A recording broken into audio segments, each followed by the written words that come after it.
get to fix this.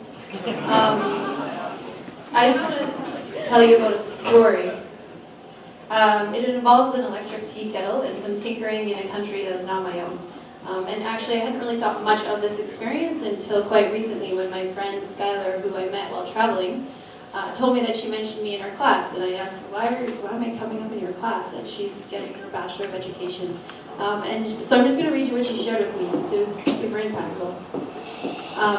She said, I raised my hand and I told the class how we're failing in teaching our students practical life skills. And I mentioned how when I was living in Tanzania, our tea kettle wasn't working. And I went to you and said, yeah, it looks like we have to put out the cash to buy a new one. But then you opened it up and you tried to fix it, and in the end you did. And it sounds so simple, but it blew my mind. I never really thought about trying to fix myself. I didn't think that was an option. I was so quick to think, let's huck it and buy a new one. But honestly, that moment changed me, because from now on, I will always be the kind of person who opens the tea kettle up and at least tries to fix it. Though I don't blame myself for not having that realization earlier, because I was never taught that I could try to fix something, and neither is this generation. I grew up with capitalism and materialism.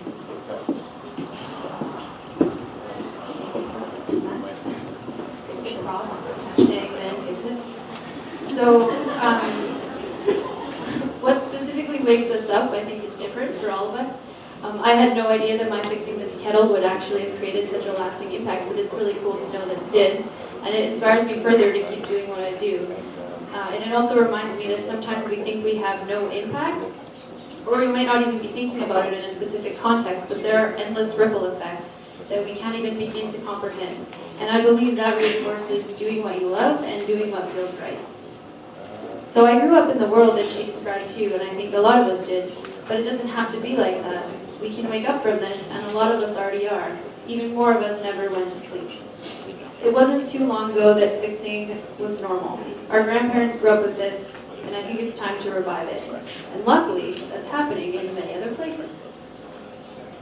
So starting in Amsterdam in 2009 with the Repair Cafe movement, there's been a lot of other places that have come up since.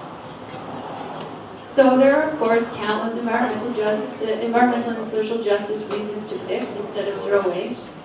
But I don't really want to spend so much time on those, because I think that maybe most of us already know the negative repercussions of tossing. Direct environmental ones, such as polluting our ecosystems and endless amounts of hazardous e-waste, to name but a few. And the seemingly indirect, while still very direct, impacts on a personal level of being disconnected to nature and to the items we bring into our lives. And I think that this is incredibly important to acknowledge, the sort of negative repercussions of the automatic throwaway lifestyle. But I think it's just as important to provide the space to engage beyond this one story, and to offer up alternatives such that we can begin to feel inspired into action, and to remember what it used to be like. So what I've noticed is that fixing provides space for meaning. It allows us to continue to tell an object story. When we fix, we slow down. We engage with what we are fixing. As we take it apart, we learn how it's made, and we often feel a deeper sense of gratitude towards it. Understanding of more of what actually went into making it. We allow it to continue to weave itself into our lives and our stories. And maybe when we no longer have a use for it, we pass it down to our children, and more stories can emerge in just one fix. When you compare that to the current model of something breaks and we toss it and buy, that story just seems so structured and emotionless and lifeless. As I ventured down this path, I started to hear more stories in my own family of my grandfather, who, as my dad shared with me, was the town fixer on the island where my father was born and where, of course, my grandfather lived, São Miguel, which is an island off the coast of Portugal. So one of the examples is this tool pictured here. And my grandfather made this himself, and he used it to fix broken ceramics.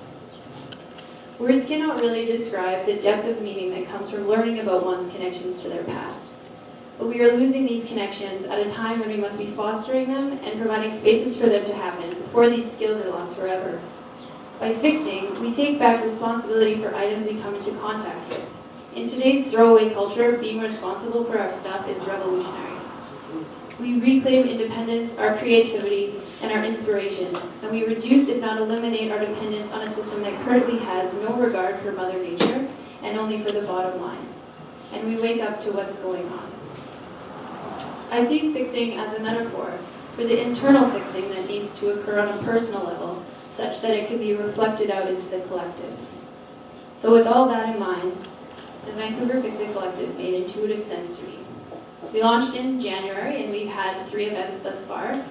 And in terms of the collective itself, we put intentionality into creating a safe space, and we strive to be an all-inclusive community. So far, all the events have been free, and I really like to try to keep that model going because I'm really trying to challenge the assumption that it's cheaper or easier to just toss and buy new. So we're not only a place where the focus is on fixing versus tossing, it's also a place where we come together and we share our creative minds and let synergies emerge, where we move away from the expert teaching others model, which is quite hierarchical and disempowering, to the co-creative, collaborative process of sharing together what we do know, and if we don't know, maybe we look it up, but we can do it together, because together we can do a lot of things. So the Fix It Collective works best when we collaborate, and these are some of the groups we've collaborated at previous events, and some of them are here tonight, so thank you very much to everyone. Long term, I'm hoping to collaborate with a space on an ongoing basis so that we can have regular monthly Fix It nights that everybody knows about. But that's sort of in the works. I have a few places in mind, but it's still in the works. But if you know of a place that has access to tools and that kind of thing, let me know. And then extra long term, I would actually hope to see the Fix It Collective completely obsolete, because that would mean that everybody has sort of like embodied fixing in their lives. And so when things break, they fix them in their house, in the place that they break, or they knock on their neighbor's doors, or there's no need to have specific events because everyone's just fixing, it's normal again. But until then, I'm happy to be that bridge. So here's how you get involved. Like this on Facebook, that's where I usually post about the upcoming events. I'll also be at Stone Soup Festival this Saturday, that's at Britannia, just with an information booth, so come chat.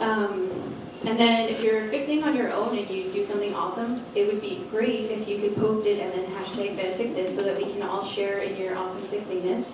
And that is a word. If you're interested in hosting your own Fix It but kind of want to have a mentor or some help, let me know. I'm happy to chat about that. And then if you're feeling super adventurous, I encourage you to knock on your neighbor's door the next time something breaks. If maybe you don't have the right tool or you don't know how to fix it, I think you might be surprised at the relationships or whatever else comes out of that. Either way, come chat at the booth next door or just pin me down. I like to chat about anything, so come on by. And thanks for listening. Have a great rest of the night.